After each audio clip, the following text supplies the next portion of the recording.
The rain was relentless, hammering the tin roof of my mountain cabin like 1,000 tiny fists. I stood at the window, coffee mug steaming in my hands, the bitter scent curling up to meet the damp chill seeping through the glass. This place was my sanctuary, a rickety haven I'd scraped together every penny to buy a slice of peace in the Blue Ridge Mountains, far from the city's hum. But peace, that was a lie now. Karen Whitaker's voice still echoed in my head, shrill as a crow. From the HOA meeting last night. That cabin's on my land. Lucas, you're a squatter, and I'll prove it. Her manicured nails had jabbed the air, her eyes blazing with righteous fury. The whole room froze, neighbors shifting uncomfortably in their folding chairs. The squeak of metal against linoleum the only sound. My stomach had twisted, not just from her accusation, but from the way she believed it, like she could will my home out of existence with sheer entitlement. I bought this land fair and square 2 years ago. The deed was clean, notarized, tucked safely in a fireproof box under my bed.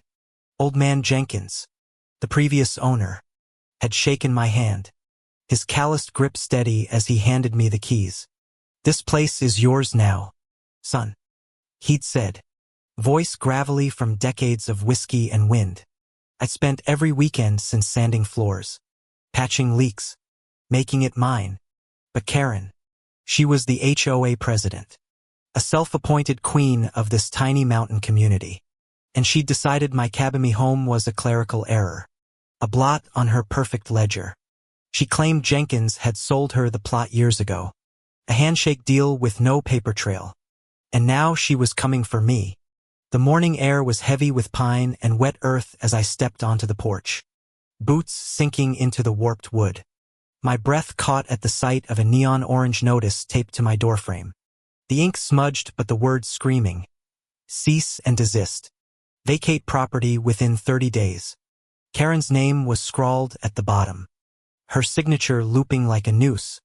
My hands shook as I tore it down, the paper crumpling in my fist. This wasn't just about land.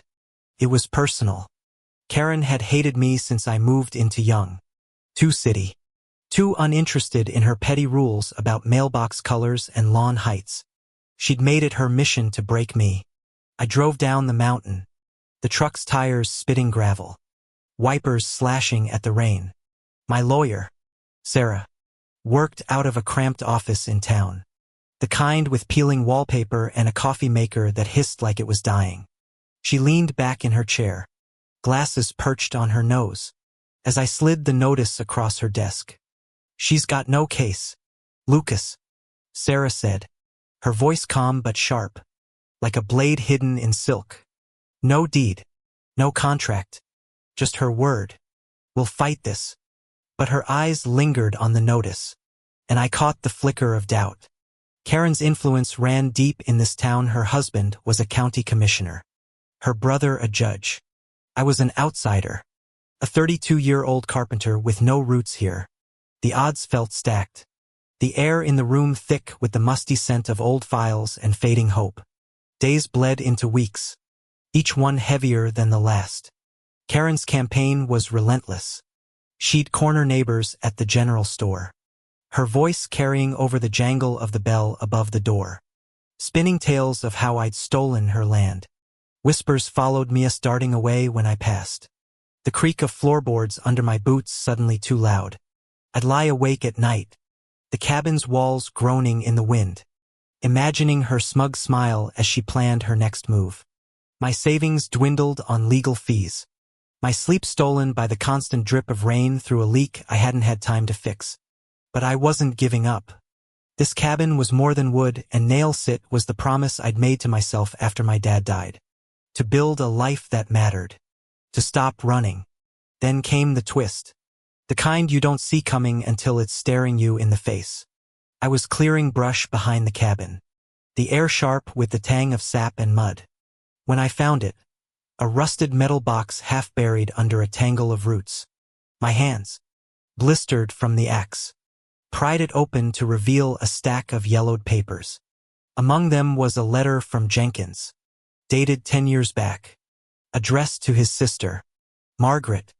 It detailed his sale of the land to Karen and included a hand-drawn map. The boundaries marked in faded ink. My heart pounded. A wild drumbeat in my chest. Margaret lived an hour away. A recluse who'd left the mountain years ago. I hadn't known she existed until now. I tracked her down, driving through fog so thick it swallowed the road. Margaret's house was a sagging Victorian, paint peeling like old skin. She was frail, her hands trembling as she poured tea, the clink of porcelain jarring in the quiet. Karen came to me years ago, she said, her voice a whisper, eyes distant. Said Jenkins promised her the land. I told her he'd never do the loved that cabin too much to let it go to someone like her. She handed me a second document, a notarized affidavit from Jenkins, confirming the land was mine. It was a lifeline, but it came with a catch. Margaret was terrified of Karen. She's ruthless, she whispered, her breath hitching. She'll ruin you if she can. Armed with the papers, I felt a flicker of hope. But Karen wasn't slowing down.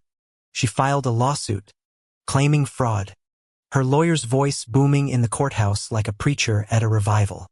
The hearing was a circus Karen in a pristine blazer, her hair sprayed into submission, playing the victim for a packed gallery. She spun a story of betrayal, tears glistening just enough to sell it. My neighbors sat stone-faced, their loyalty to her a wall I couldn't breach. My throat tightened as I took the stand, the wood creaking under my weight, the air stale with dust and tension. I presented Jenkins' letter, the affidavit, the deed, every scrap of proof I had. Sarah's voice cut through the room, steady and fierce, dismantling Karen's claims point by point. But Karen wasn't done. She leaned forward, her voice dripping with venom, accusing me of forging the documents. He's a liar, she shrieked, her face flushed, a vein pulsing in her neck. The judge's gavel cracked like a gunshot, silencing her. But the damage was done. Doubt hung in the air, thick as the fog outside. I caught a glimpse of Margaret in the back, her eyes wide, hands clutching her purse. She hadn't wanted to come, but I'd begged her to testify. Now, she looked like she might bolt. The turning point came when Margaret took the stand. Her voice shook, barely audible over the hum of the courtroom's ancient heater. But her words landed like blows. She recounted Jenkins' love for the cabin, his refusal to sell to Karen, his decision to pass it to me because I'd reminded him of himself, someone who'd work the land, not control it. Karen's face twisted, her composure cracking like thin ice. The judge's eyes narrowed, his pen scratching notes as Margaret spoke. I held my breath, the weight of the moment pressing against my ribs. The verdict came on a cold morning, the sky bruised purple with storm clouds. The judge's voice was steady, final. The plaintiff, Karen Whitaker, has failed to provide sufficient evidence of ownership. The defendant, Lucas Hayes, holds the valid deed. Case dismissed. A murmur rippled through the courtroom. Karen's gasp sharp as a blade. She stood, chair scraping, her eyes burning into me. This isn't over, she hissed, low enough that only I could hear. But it was over. The gavel fell again, and the room exhaled. I drove back to the cabin, the road winding through pines that stood tall and silent, witnesses to my victory. The air smelled of freedom, of earth after rain. I stepped inside, the familiar creak of the floorboards welcoming me home.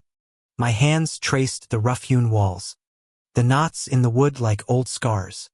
This place was mine not just by law, but by heart. Karen's defeat wasn't just a legal win. It was justice for every small-town tyrant who thought they could bully their way to power.